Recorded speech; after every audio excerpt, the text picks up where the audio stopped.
Welcome to Evolutionary Men. I'm your host, Jason Lang. Let's get started.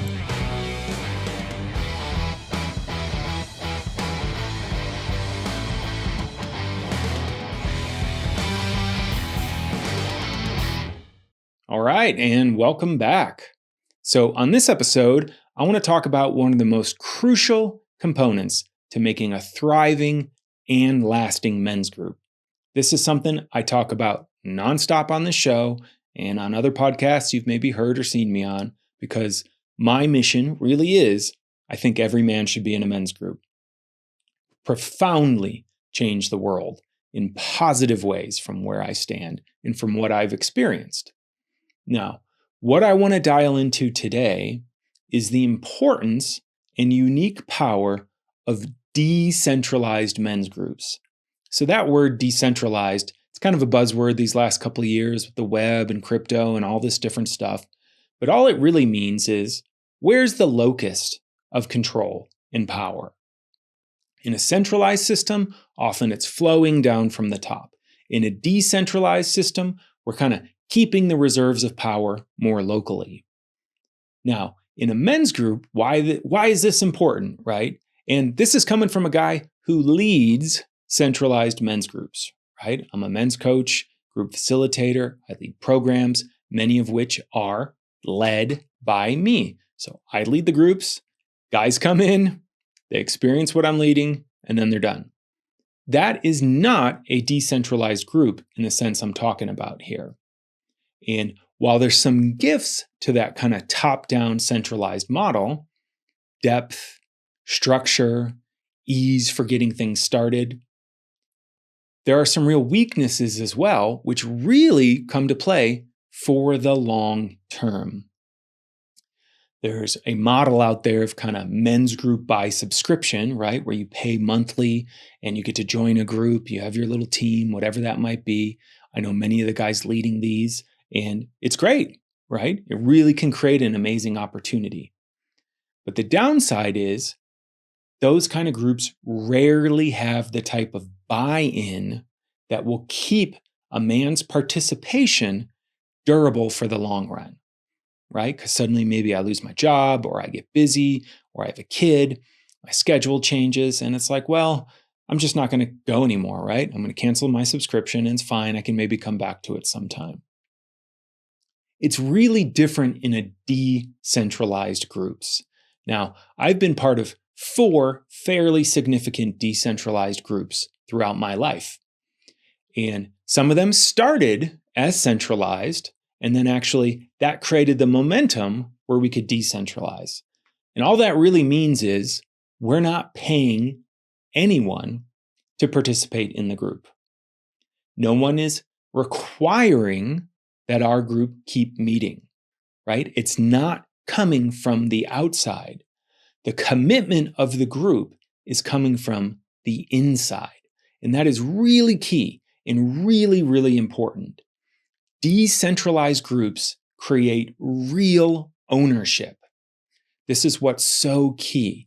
When it's my group, when it's our group, when no one is telling us to be here, we have to step up and really own, this is something important to me in my life. This decentralized model is also key because it can break up, something I've talked about before and, is particularly sensitive to me, the whole kind of guru model of, oh my God, the guy leading the group, the teacher, the coach, whatever, they have all the answers. Oftentimes, yeah, those of us leading, we can have some answers, but we sure as shit don't have all of them. And everybody is a work in progress.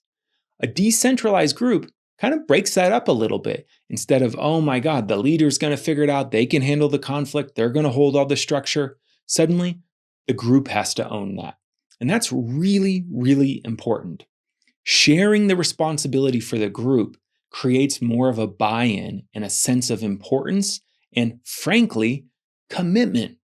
It really leads to a deeper personal investment in my experience of my own groups and what I've seen with other men. It's a shift from I'm just attending a group to I'm co-creating and building a group every time I show up. Flowing through that, again, the importance of a decentralized group, which doesn't necessarily mean a leaderless group. It means we're not just paying someone to hold that. The leadership is dispersed.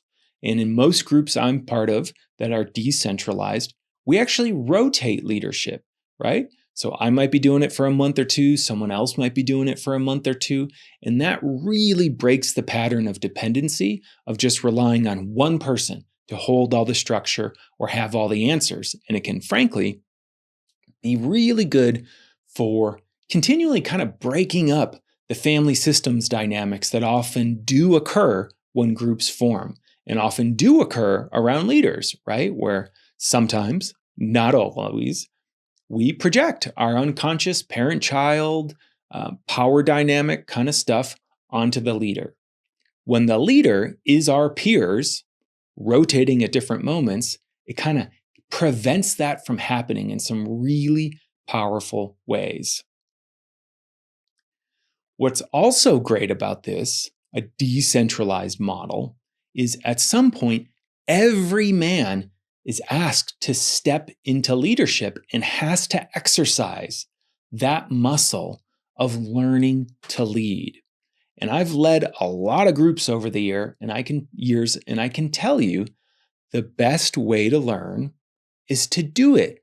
We actually learn through the leadership.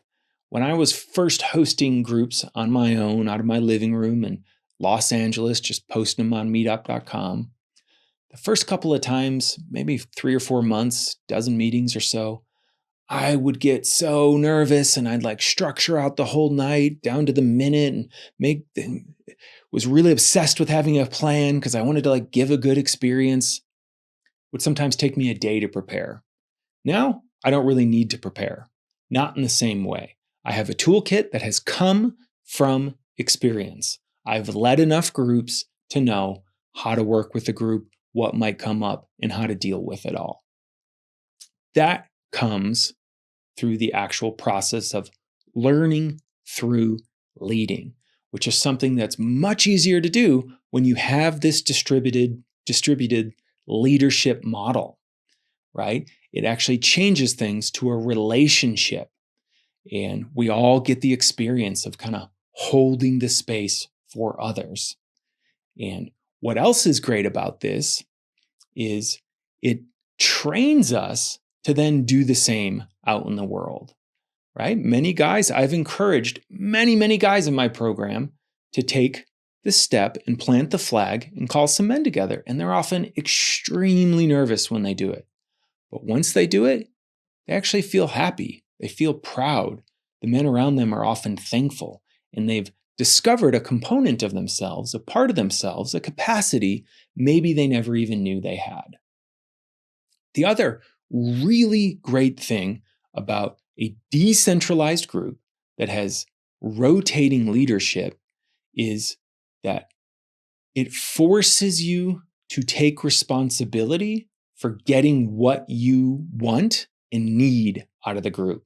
This is so huge, right? When it's someone else's group, if you're not getting what you need, it's often disempowering, right? It's like, well, it's not my group. I can't change it. I need this. I'm just going to complain, whatever that might be. And the leader may or may not shift. Actually, no, we don't do that in this kind of group. We do this.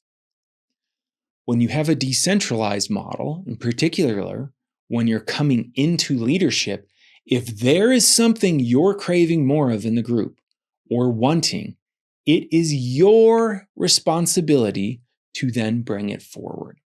So if you want a group that moves slower sometimes, where men can really slow down into their experience, when it's your turn to lead, you bring that.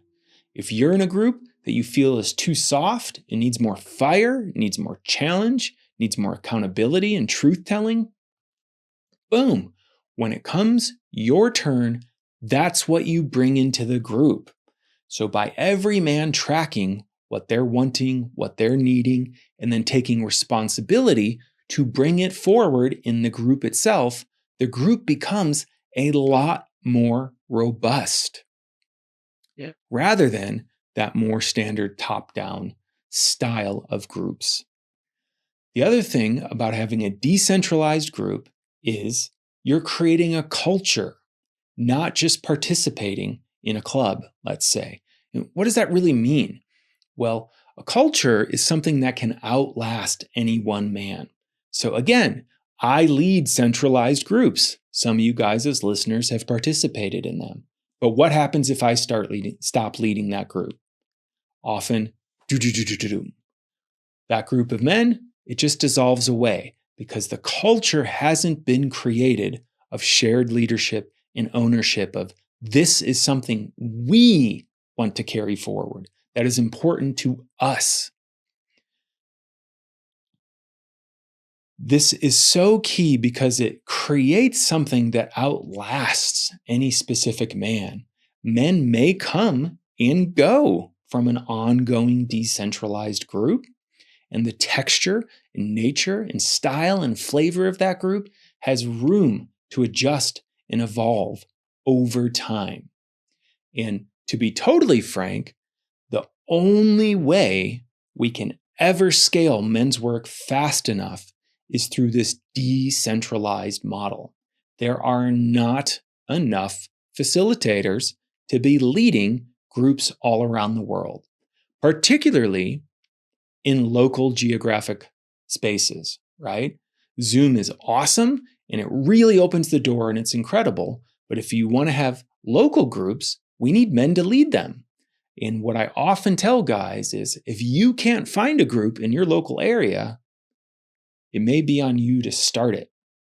And that decentralized model is really what will allow that of don't wait, right? Don't wait for a big organization to come through town and start leading groups. Get the tools and start creating the group yourself. Find the people that want to co-create a group with you for the long haul. I recently moved about a year ago back to somewhere I had lived previously in my 20s, and crazily enough, I got to rejoin the very first men's group I was part of. Those guys kept meeting every other Wednesday for 14 years while I moved away, started my own group in Los Angeles, grew into other groups, and they welcomed me back with open arms. That group started with someone facilitating us, giving us some tools, giving us some structure so we could get the ball rolling and have that experience of how valuable it was in our lives to have this kind of space. And it's been just awe-inspiring coming back to this group who's really dialed into, as one man said, we're to the grave, meaning we're going to run this group till everybody dies. And it's going to start to happen, right? At some point, a member will pass, and that will be a massive milestone.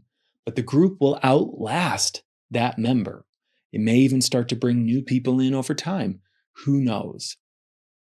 But again, decentralized groups are going to be the most powerful, sticky ones that you can possibly imagine because it becomes your group. When you own a part of it, when you are responsible for it, you have a much larger stake in it. And again, just to highlight, this is one of the issues I've seen with more of the centralized models of, okay, just pay this much a month and come to drop into groups anytime. You lose a lot of that stake because at any time you can just drop and it doesn't matter. In a decentralized group, it matters that you're there. It matters that you're showing up on time. It matters what you go off and learn and maybe bring back to gift to the group in your leadership, a new practice, a new emotional tool, a new structure, a new prompt. Who knows what it could be? It all becomes fodder, in a sense, to keep the group dynamic and keep the group growing. Decentralized groups are so important and they can scale, right? Once you have a framework, you can take your group wherever you want. And yeah, you can always go out, get more trainings, bring people in. That first group I was talking about, When we were first starting, we had one specific facilitator who stayed with us about a year until we kind of we had land legs. And then since then, it's been self-guided. But occasionally, other facilitators we know would come through town who we knew were really deep, gifted, profound men and leaders. And we'd invite them in for an evening. Hey, take us deeper, right? Take us deeper. But it's still our group. We're inviting them into our space in our group, which is really different from we are participating in their group, right? Their vision. Owning a vision of your group, being part of a decentralized group, is the kind of thing that can absolutely change your life. It has changed mine, and it's a big passion of mine to help start and promote guys creating these types of groups that you own, not me. So the Heart of Shadow program I lead with Dr. Luke Adler, this is one manifestation of that. We take guys super deep in about 10 or 11 weeks with a live retreat to just create a profound level of connection and intimacy with each other that often creates a terminal velocity, a liftoff capacity. And those groups all have continued meeting. After we wrap the program and we're not leading it anymore, we hand over the keys. We say, hey, we helped you build this boat, but it's yours now. It is yours. You can let it go away, or you can keep tending, building, and bringing it forward. And it's been profound. We've had many men share how life-changing it is to now have their group. We help top it up sometimes, offer some guidance, but we are not running those groups. Those groups are not paying us to be run. They are theirs, and that is a crucial thing. Now, my upcoming men's group experience program and men's group mastery, they are going to be versions of this as well, where I'm going to give you, if you're a man who's interested in starting a group or running a group or just experiencing a group, a framework to get going, some structure, right? Where do I start? How do I find people? Maybe I just want to come in and experience a group. I'm going to kind of lay the pathway, but then it's going to be up to you as men, those that decide to continue on after the program. It will be your group. And nobody will own it except for you members. And that's really profound because then nobody can take it away from you. It's your asset. It's something that the more you invest in, the more you get to take the goods out of, so to speak. You will benefit and reward. So all the energy you put in comes right back to you. And your group becomes something you can carry forward with you as far and long as you want in your life. All right, until next time.